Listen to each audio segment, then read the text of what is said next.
Salut à tous et à toutes, c'est Erwan Manga, on est sur YouTube et aujourd'hui je vais vous parler des 4 hentai qui sont sortis chez Hot Manga le mois dernier, du coup au mois de mai. J'ai pu lire les 4, voilà, je me suis fait un petit avis, comme ça je vous donnerai un petit peu mon top à la fin de la vidéo. Je me suis dit voilà, je vais pas faire une vidéo pour chaque hentai, parce que j'ai plein de trucs à faire.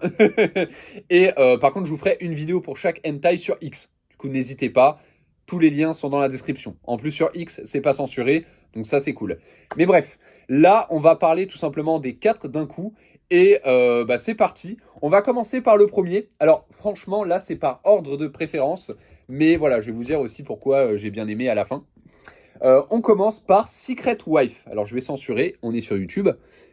Voilà. Alors Secret Wife, en gros, c'est un recueil de NTR. Voilà. Donc ça va être plein de petites histoires sur différentes tromperies, différents NTR. D'ailleurs, vous pouvez voir, j'ai fait une vidéo sur X qui explique les différents NTR qui existent.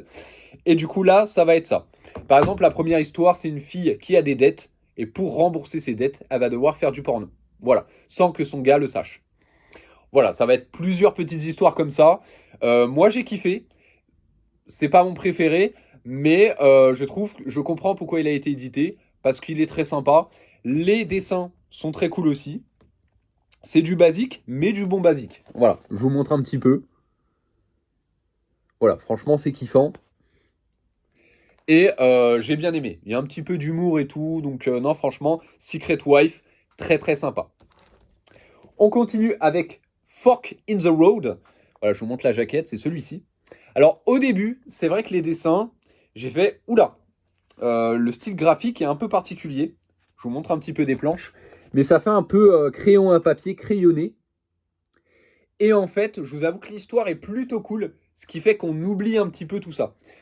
L'histoire, alors en gros, je vais pas rentrer dans les détails, mais c'est un couple qui s'aime à mort, sauf que il y en a un des deux qui décide de partir dans une autre ville pour étudier la photographie.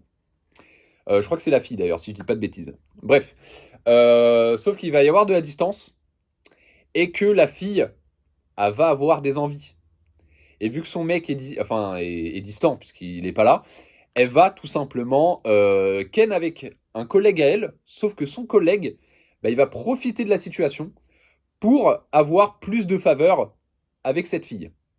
En gros, c'est ça. C'est du NTR encore, où là, c'est la fille qui trompe son gars, parce qu'elle a des envies sexuelles sur le fait.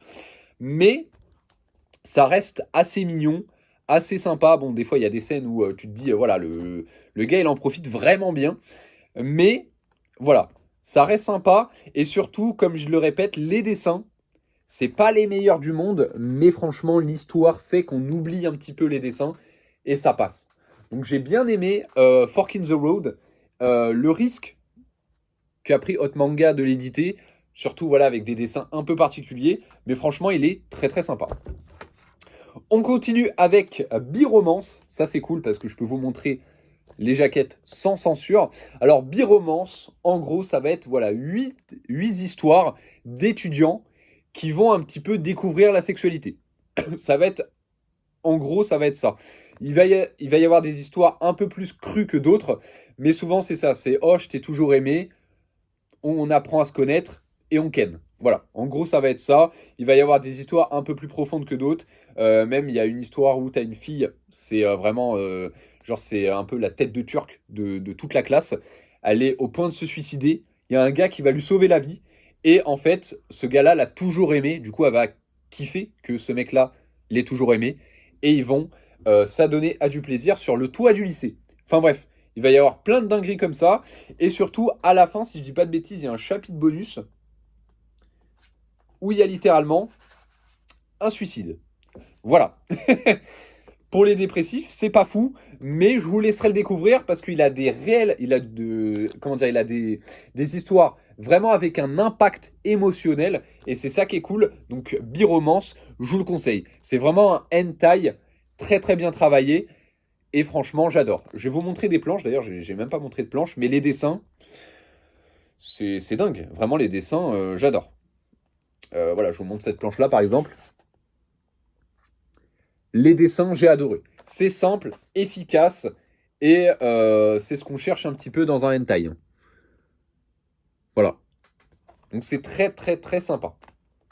Et on finit par mon préféré, c'est tout simplement No Need for Love. Alors là, ça y va pas par quatre chemins, tout simplement parce que ça va être des gars qui vont aimer des filles, donc qui vont se dire, putain, cette fille-là, je l'aime, je la veux, je vais lui faire comprendre que je la veux. Il va y avoir un petit peu d'abus, mais ça reste un hentai, ça reste quand même plus de 18. Du coup, voilà, c'est comment on pourrait appeler ça? Ça va être des situations assez hard en termes émotionnels, en termes aussi de position, tout ça. Mais ça reste un très très très bon hentai que je ne mettrai pas dans les mains de tout le monde parce que comme je le dis, il y a de l'abus, il y a un petit peu de forcing et tout, mais ça reste un hentai. Déjà, les dessins sont dinguissimes. Et puis, voilà, je vais vous montrer, hein. Et puis, les scènes de sexe dans ce hentai, je valide à 2000%. Donc, si j'en aurais un à vous recommander, ça serait celui-ci. Oh, regardez-moi ça. Regardez-moi cette planche où la fille, elle a un maillot de bain hyper moulant. On voit ses jambes, ses pieds. Enfin bref, il est vraiment très très bon. Il est hard, donc faites attention quand même. Je ne le conseillerais pas à tout le monde. Mais si vous êtes habitué ou si vous aimez ce genre de hentai, kiffez. No Need for Love, pour moi, c'est le numéro 1. En numéro 2, il y a Bi-Romance. En numéro 3, il y a Fork in the Road. Et en numéro 4, il y a Secret Wife. À savoir que Secret Wife, c'est plein de petites histoires. Fork in the Road, c'est une longue histoire. Bi-Romance, il y a 8 histoires, mais qui ont un réel impact émotionnel, je trouve. Et No Need for Love, ça va être pareil. Plusieurs histoires, donc il y en a 1, 2, 3, 4. Il y en a 9. Ils sont tous assez hard, avec de l'abus, du forcing. C'est pour ça que je le conseille pas à tout le monde. Mais si vous avez l'habitude ou que vous aimez ce genre-là, foncez parce que bah, il est incroyable. Et puis en plus, le mangaka Sugar BT, il fait des doujins et des œuvres incroyables. Je vous conseille d'aller voir son taf parce qu'il gère de fou. Donc voilà, donc j'espère que cette petite vidéo vous aura plu. Je vous dis à la prochaine. N'hésitez pas, liker, commenter, me dire vous sur lequel vous allez craquer ou que vous avez craqué. Voilà. Abonnez-vous. D'autres vidéos arrivent très très vite. Beaucoup de réels aussi, enfin de shorts, je veux dire. Beaucoup de shorts arrivent, beaucoup de vidéos. Donc n'hésitez pas, restez connectés. Tous les autres liens sont dans la description. Je vous dis à la prochaine, c'était Erwan Manga. N'oubliez pas de lire des mangas, mais surtout des hentai, parce qu'on kiffe le cul. Peace.